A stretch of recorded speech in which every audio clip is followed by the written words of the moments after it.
Hello and welcome to the Impact Zone podcast. We are back again to talk more TNA wrestling shenanigans.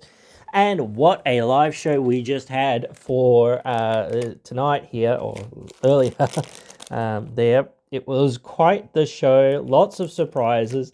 Lots of rumors flying around about some of the wrestlers involved. Lots of speculation. Now, I wanted to make a episode here a little while ago to readdress the position that we were kind of in yet again with the NXT WWE relationship, and I was feeling a bit negative still about the relationship status. And I still don't know that it's still that much better, but it has became a little bit better, just in my opinion, for now at least. But still, I don't hold too much hope in it to some extent, to some degree, I guess. So, but yeah, we do have to be patient and see what happens or whatever. But thus far, it did feel like WWE had just been sending whoever, whatever. They're just like, whatever. Yeah, sure. You're sending us people, so we'll send you something. We'll throw you a bone. See ya, bye. It really didn't feel like they really cared about, who they sent TNA if they weren't using them or whatever. It was like, yeah, sure, you can take this person. We're not using them right now or whatever. It doesn't matter to us because, we're not using them. So it really felt like they're just sending us, or sending TNA, the lower card, the younger guys, the people that haven't really, made a name for themselves and whatnot, that sort of thing. While TNA was sending literally their, top people, their main event talent, their semi-main event people, their biggest tag teams, and whatnot. And you can say that again with the Hardys going over and with Moose going over. Some of their absolute top stars in the company, with Jordan Grace going over, with Joe Hendry going over, all of this sort of stuff. So, and then it's like, who did WWE send?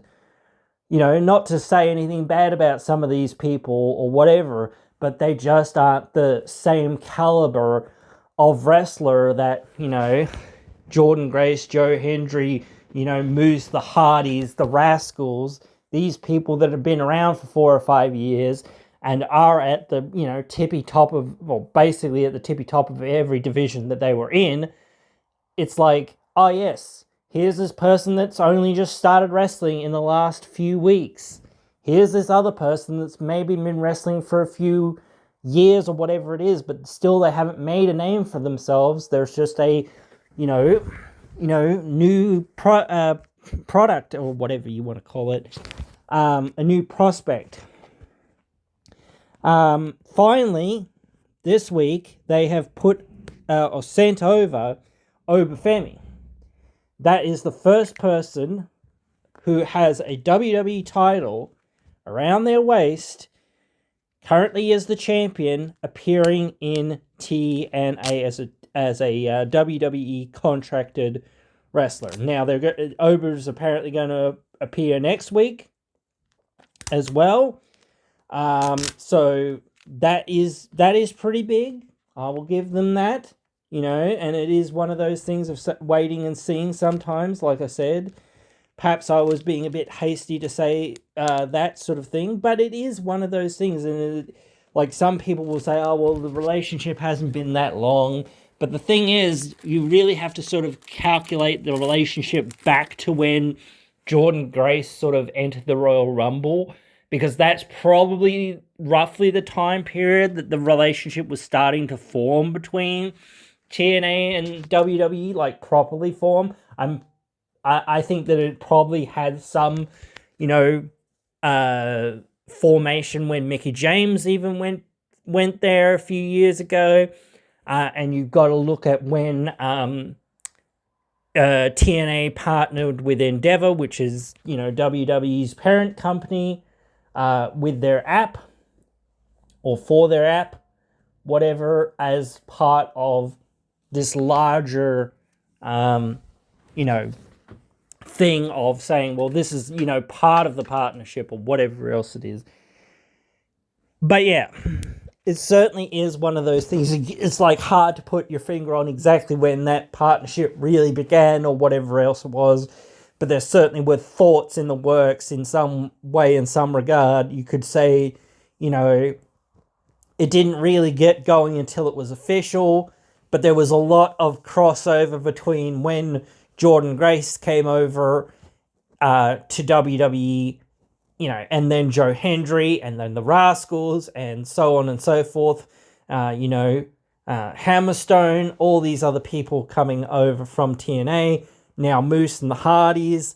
Like, if the Hardys were in WWE, they'd be like one of the top tag teams on either Raw or SmackDown. Like, perhaps they wouldn't be the champions for for the period that they might be in TNA, because again, TNA does have a lot of younger talent as well, but still they have a lot more, internationally known talent for the most part. Like, everyone knows or pretty much everyone knew who Jordan Grace was. Everyone knew who Joe Hendry was. So it's like, yeah, those are huge, stars that even if you didn't know who they were, it's like, as soon as they come on the screen or whatever it is, you can feel like, oh man, this guy's a big deal. Because they have, or this gal, whoever, whatever, is a big deal because they have that aura, they have that about them that makes them feel big time, like, that is something. And again, like, a lot of these younger people, I don't want to bury them. Like, I want to give them their dues. I want to say, hey, these guys have potential, and someday, one day, some of these young guys or gals or whatever might be a big deal. So we can't just, throw them away or say, oh, well, these people weren't anything. No, but they just weren't built up. That's what I mean. They just weren't the main event talent, or they weren't even mid-card talent when they were coming over to TNA. It's like, yeah, now you're going to put them in that mid-card or whatever else it is, some of these people, and like Cora Jade was in TNA many years ago. And now she's, being pushed up to being potentially an upper mid-card wrestler. So, certainly I think the dynamic has changed in some ways because they finally sent over somebody more significant, a.k.a. Ober, and they're sending him over again to wrestle a match. I don't know when Ober and Moose are going to wrestle. I feel like Moose is losing, though, when they wrestle. That's my feeling currently. Like, I could be happy to be proven wrong, but again, like, I feel like it's like they would more likely than not, put Ober over Moose. So I don't know, but still, that is where we're at. And it's weird situation right now with the Hardys kind of having beaten Moose, or especially Jeff Hardy having pinned Moose twice. It's like, well, why isn't that kind of, being followed up more and whatnot? Again, like, if you're gonna do that, it's like, well, why do that? Like, kind of thing. Like, like, there's got to be a reason for it. It's not just something that you did and whatnot. In some ways, the first one you can sort of chalk that up to, yeah, whatever. That's just what they decided to do in the match or whatever else it was for some reason or whatever. Which doesn't make any sense to me either way, but again, that's what they decided to do with the flow of their match when they decided to, get in there and do it or whatever, or when they were sitting in the back deciding what to do. But the second time is like, well, no, this is now something. This is more than just you saying, oh, somebody beat somebody, when they could have beat JDC, effectively the jobber of the team, which would have made sense and it wouldn't have affected anything. But yeah, then when you're saying, hey, he actually pinned him again, it's like, oh man, well, this doesn't make any sense. If you're not going anywhere with it, like, why do that? Why not then let Leon Slater friggin' pin Moose? Like, kind of thing, or whatever. So that it's like, he's pinned Moose. It feels like, oh man, this is kind of the direction we're going. We're still in that slow burn kind of angle with Slater trying to wrestle Moose or whatever else it is. So again, I guess it's like that might be too much of a big step in that direction of saying, oh, well, let's have Moose and Slater then because he just pinned the champ. But you're already forgotten or almost forgotten or, trying to make people forget that Hardy beat Moose. So it's like, well, why'd you do it then? Like, just some of those little decisions. Like, you shouldn't have done that unless you're actually going to build to Moose and Jeff. Like, and you wouldn't build up Moose and Jeff because they're the tag team champions.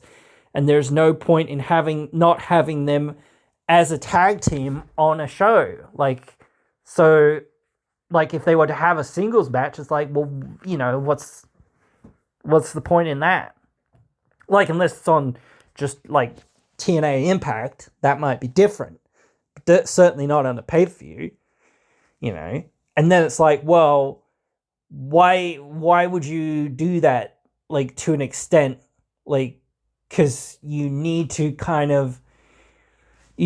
the Hardys as a tag team. You need to keep Moose kind of as a single star. Yes, he can tag with other people and whatnot at times and in places or whatever else it is.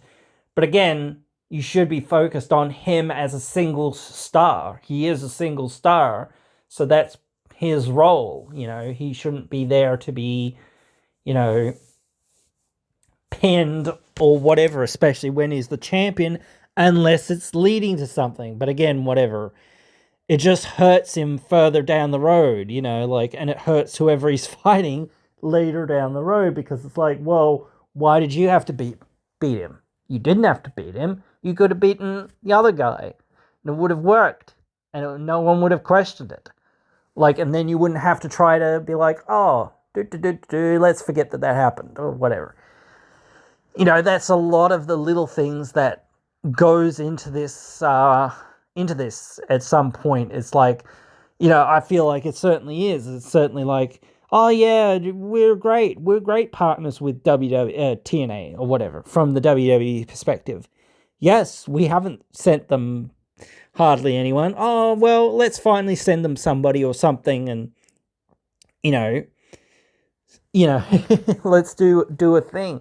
And maybe it's the right timing or whatever else, or setting things up, I guess, setting that table. But literally, you didn't do anything for any of the TNA stars to show up and do stuff in NXT.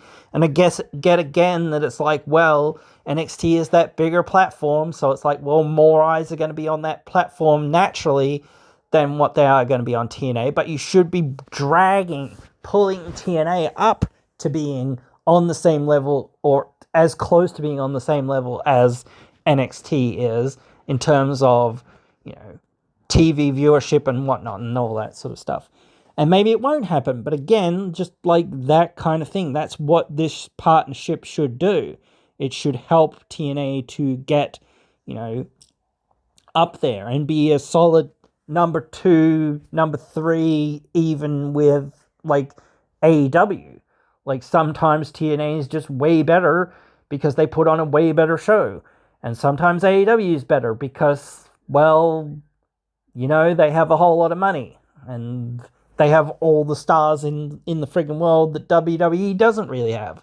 So, or it's just they have that fan base or whatever else it is that are already entrenched and, dedicated to that brand. I'm dedicated to TNA. I'm not going to ever try to take too much away from anyone else.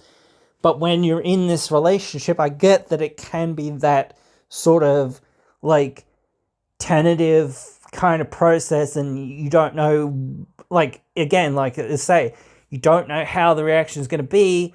But maybe, like, when you do these things that are live, it's like, well, you know, like, that's what we want. We don't want to send our guys over, perhaps, when it's a taped show, or most of our guys over when it's a taped show. It does feel like a lot of the people that have come over to TNA from NXT have only really, like, the first time they've turned up has been at live shows for the most part.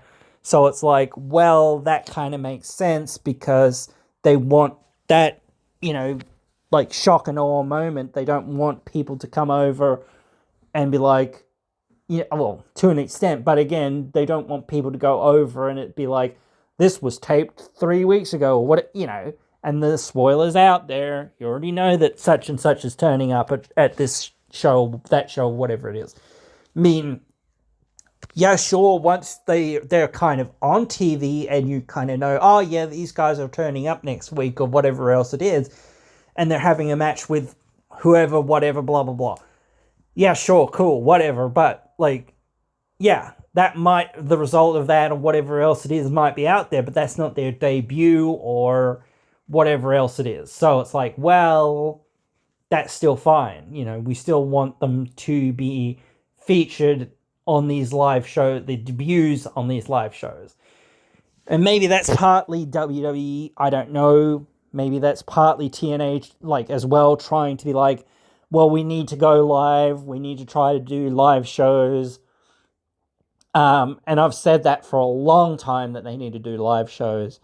Even if you do that taping afterwards, and it's like maybe 2 or 3, I don't know, weeks worth of taping afterwards, it's like, well, at least you did it. Like, at least you did a live show. Like, it's not different from doing a live show on Saturday or a live show on Thursday.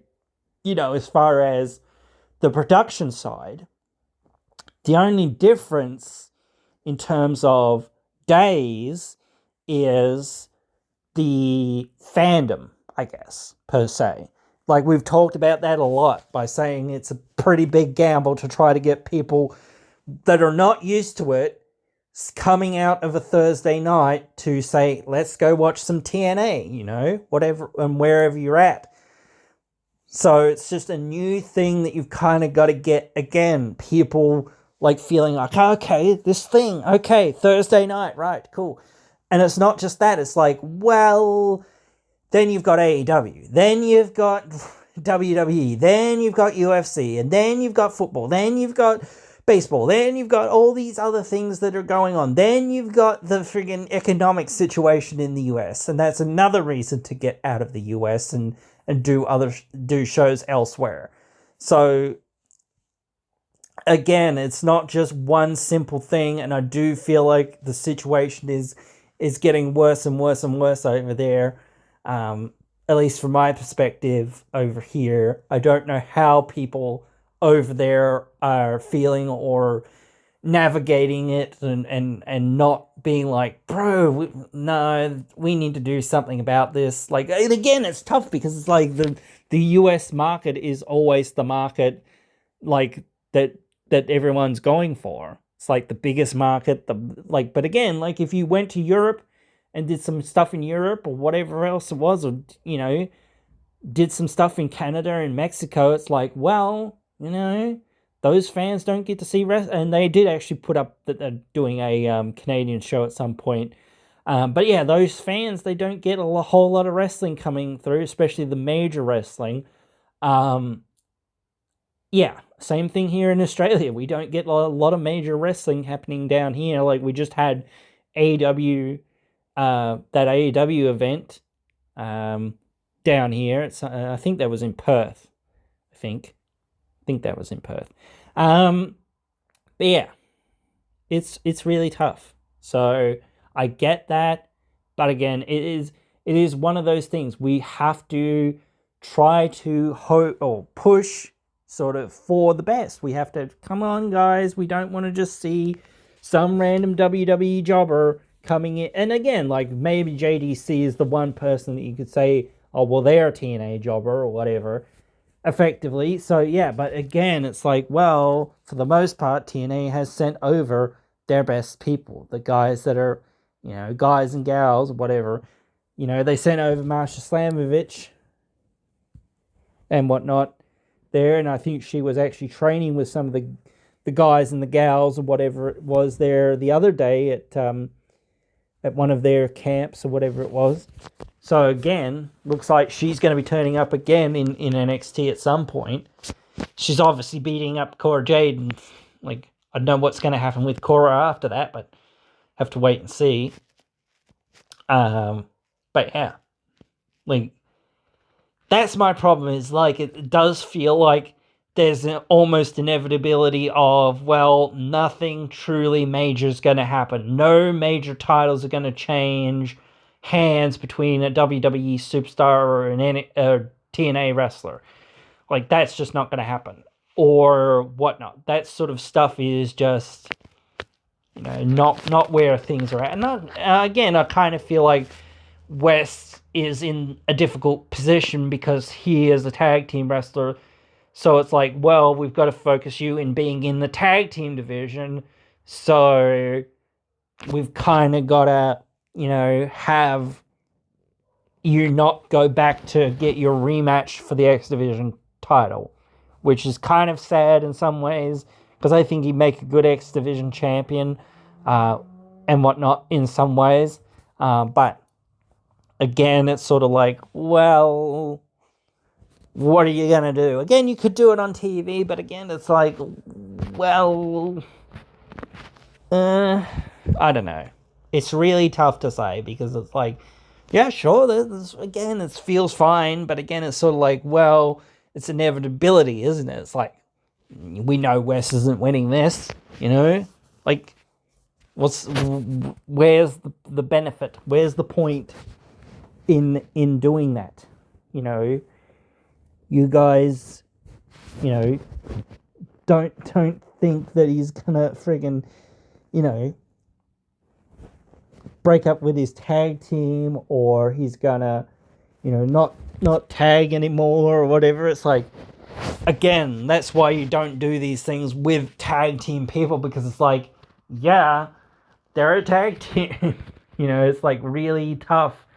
And again, sometimes that singles division is a bit thin sometimes, so sometimes you need to take somebody outside of that tag team division or whatever it is to be in that main card division or whatever else it is, or for a story or whatever it is. But again, it's sometimes like, well, is that worth it? Is that where we are going? What we need to be doing or whatever it is. And the decision or what we need to be doing is really tough because, again, this is something that I said before. Should PCO have even won the digital media title? Was that, really worthwhile putting on AJ Francis? I don't know. I don't really know. I think putting the title on AJ was a good idea, but I think him basically immediately dropping it to PCO was kind of a bad decision. It wasn't really thought through because it was only a few weeks of him holding that title, and it wasn't the title that PCO really wanted to get. It was the other title that PCO really wanted to get, and he just so happened to get the digital media title too. So it was like, well, why was that, even a thing? Why was that not, thought about more, or, something else? Why didn't you just go, no, we'll have to do this in another way, or, just for this other title or whatever it is, instead of sitting there and going, oh, yes, now what do we do type thing. It's not even to think about what happened after that. Yes, certainly what happened after that certainly, impacts it as well and says, well, we probably shouldn't have done that, type thing. We probably should have, took the title off PCO a long time ago or whatever it was, and done something else or whatever it was. So, but yeah, it's always a tough decision to know. I know I'm going off on tangents here, but that's the way I go. You guys should know that by now. But anyway, it is one of those things when you're looking at the broad picture of where things are at in TNA or NXT or wherever you're looking. You need to look at, okay, where are opportunities for, these things to be better, If you're looking at saying, let's bring in over Femi, let's bring in this person, like at a certain point, it's like, dude, you're literally bringing in everyone. You can't do that. Yes, at some point you could bring in like a few of these people. I get that. But the more people you kind of bring in at once, the less special they become. And it's like, well, yes, you get that shiny new toy problem type thing because no one can sort of stand out for too long when somebody's going to debut next week and the week after that or whatever else it is. It's like, yeah, but you need to keep things exciting. You need to keep people engaged and going, there's going to be something to look forward to down the road because we're going to have something else and something else and something else and something else. It's not going to just end, we've always got something coming. Even if you think, like as I thought in some ways, perhaps not naively, but perhaps like somewhat pessimistically, just based on the performance thus far. And perhaps, yes, again, I'm basing it on, the performance of it being over almost the last year or whatever it's been. Whereas I should be only really basing it on the last couple of months. So, but then again, wrestling memories are long, so it's sort of like, well, last year you didn't do nothing for us, really, to an extent, in terms of star power that you sent over. So, like, past behavior, basically dictates future behavior. We know you're not going to probably send us anyone this year. Why would you change your pattern? But, like, now they have. So now you can start, like, going, well, you know what? I was wrong, So I hope, like I said, always throughout this, hope for the best. I want to see both places having equal, not just rah rah rah TNA TNA. If WWE were sending over their best and brightest and strongest and whatever else, and TNA was sending over some random jobbers and whatever else it was, or lower mid card guys or whatever else it was, all the time, it'd be like, damn, WWE is getting screwed in this. But like, I guess so, whatever, in some ways, because it's like, again, like people who watch NXT or WWE probably don't give a rat's. Because again, even if you do send over somebody that's legitimate, like Jordan Grace, or whoever it was, it's like, yeah, they're probably going to get a random win on TV or whatever else it is to make sure, people realize, oh yeah, this person's, the real deal, whatever it is. But then the week after that or whatever it is, the next time that they're wrestling, oh yeah, they're losing because they're not going to do something so dramatic as to change the titles or to, actually make history in that regard, or, give someone a major win on a pay-per-view or whatever, something like that. So it is one of those things that you've got to, settle your expectations in some ways on, because it is like, well, obviously they're not going to do that. Or if they do that, well, there's got to be, sort of something else down the road for them to, get back and to go, oh yeah,